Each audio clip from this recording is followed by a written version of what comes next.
Good morning na sa inyo mga kachorba, mga tulog pa. Mga sarado pa sila. Pero mga gising naman yan. Mga sarado lang. Tayo magkape. Nit.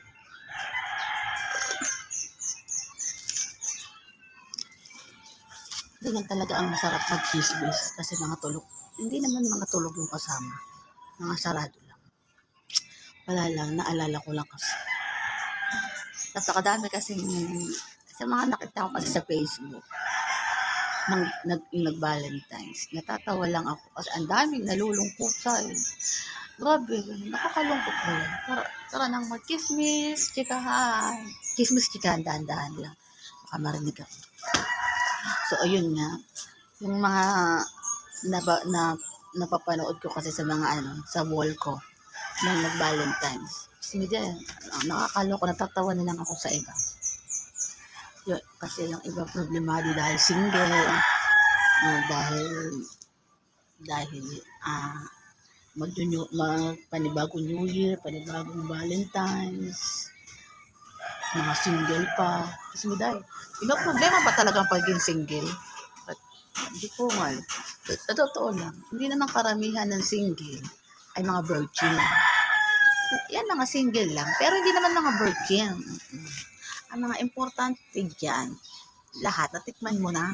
Hindi naman problema. Hindi po nga. Kaya natatawa ako sa mga problema. Mga problema ng mga napapanood ko. Kaya natatawa ako. As in talagang tuwan-tuwa ng makatikim na ng mga, ano ba yun? Rambutan. Diyos mo dahil natatawa talaga ako sa mga ganyan. Kaya grabe ko, ano kaya itsura ng rambutan? Kaya puro tusok-tusok man yung dipungan. Ano klaseng rambutan yun? Natatawa lang talaga. Siyempre, isang part siguro yun ng mga kaligayahan. Yun, na sa totoo lang, yung nagkaroon ako ng pamangkin sa loob ng bahay, doon ko lang naumpisahan mag-stop makipagrelasyon. Sa totoo lang, madali naman makahanap ng karelasyon kahit hindi ka maganda. Yung tipong kahit hindi maganda, hindi pogi, kapag nagkagusto ka, as in talagang napakadali lang magkaroon ng karelasyon. Dahil, hindi naman pinaproblema. Kailangan mo lang talaga mag-ingat. Mag-ingat. Huwag masyadong bumigay. Dahil, kaya karamihan ng dahil sa pag-iingat, ang ginagawa, tikman na lang yan, di po. Hindi na kailangan ipagrelasyon ng marami. Kung alam mong babaero or mahilig man loko or mahilig man manira, manakit, di po nga, layasin na yan. Dahil, hindi na pinaproblema ang mga ganyan. Dali lang naman na makapagrelasyon dahil hindi na pinaproblema ang ganyan.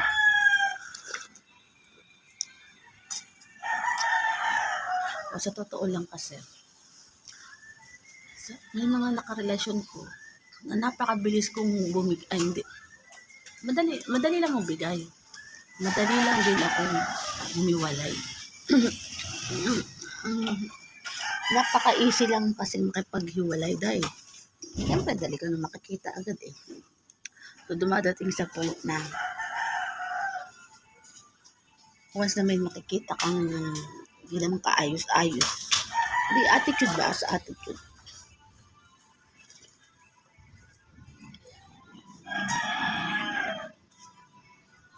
Kaya sa totoo lang dati, may mga naging karelasyon ko.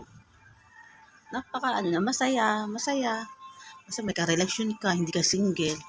Pero masaya din naman maging single dahil kasi minsan nakakagala ka. Magkakapagbandingan ka, kakipagtagayan ka sa mga tropa, sa mga katrabaho. Kasi karamihan ng naging karelasyon, mga mahigpit dahil dito mo. Nakaka-boring din. Hindi nakaka-enjoy ang may karelasyon tapos sobrang higpit. Nakaka-boring.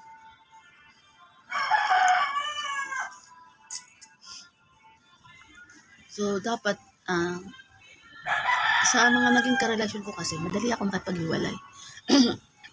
Madali lang kasi once na ang isang tao sa umpisa, napakasipag kapag alam mo yung mga Pag manliligaw ka, makikita mo na ay napaka-sweet, napakasipag.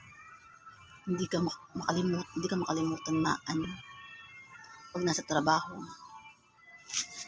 Pero dumating sa point na mga makailang buwan o isang taon, di po mal, ang tatamad. Kailangan mo i-push pa na, hoy, kamusta? Buhay ka pa ba? Kung ikaw ba ay buhay ka pa ba? Hindi ka na paparamdam. Ismiday, ako pag ganyan talaga may dumadating sa akin na ganyan, ay puta. Hinihiwalay ko na talaga agad. Break na agad. Ako na nagme-message. O, kamusta ka na? Kamusta ka na? Kasi hindi na, okay pa ba? Okay ka pa ba? Kasi baka ka na, makatigok ka na dyan. Nakaalala lang din ako sa'yo kasi para malaman mo na black na tayo. I-black na kita kaya wala ka ng kwenta. Okay, ganun talaga ako dahil magpapagrelasyon. Kahit naka 1 year tayo o 2 years tayo, once na dumating sa point na ganyan ng dahil sa nagkatrabaho ka o nagkahiwalay tayo na ibang lugar na naging dahil sa naging tigok ka sa pagpaparamdam, hindi naman ako hindi na ako nagpapakiusap na, uy, tara, balikan na tayo, ano ba, ba't di ka nagpaparamdaman, ano ka na ba? Yung mga ganyan na para naiyak. Ako hindi, dahil kakamustahin ko siya, pero diretso ko na siya na, sige, hiwalay na tayo, mag-enjoy ka na. Hindi ko nga. Kung pagod ka na sa trabaho, problemahin mo pa yung karelasyon mo. Ay, nakakadipungal pag mga ganyan karelasyon tayo.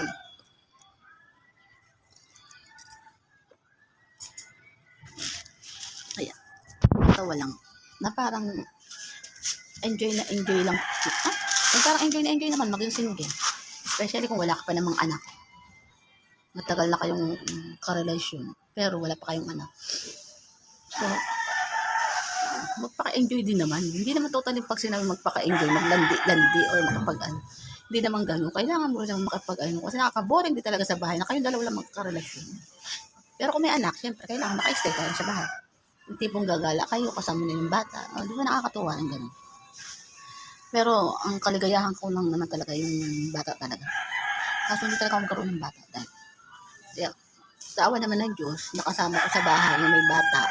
Kaya naging masaya ako. Ilang taon na akong hindi nakapagkarelasyon. Ilang taon na akong hindi nakikipagrelasyon. Pero kung sa tikiman, ay napakadali lang makatikman. Pero makapag-live-in na naka-stay sa isang bubong. Hindi ako basta-basta na kay mamaya, malaman na lang natigok na ako. O siya ang tigokin ko. Joke lang. Yun lang, napachika lang ako. Kasi sobrang mga nakakatawa. Napanood ko sa mga wall. Dahil nga, nag-Valentine. Yun lang, paka-enjoy ka na lang dahil hindi na problema sa buhay ang pagiging single o double. Ang enjoyin mo lagi ay yung maging masaya ka. Dahil hindi na problema ang pagiging single o diba? Enjoy lang, enjoy. Ano talaga ang life. Basta.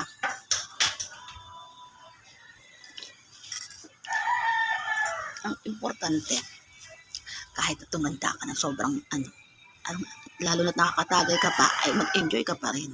Diba? Yun lang, pachika lang. At wala namang kwento yung sinasabi ko. Napachika lang ako din.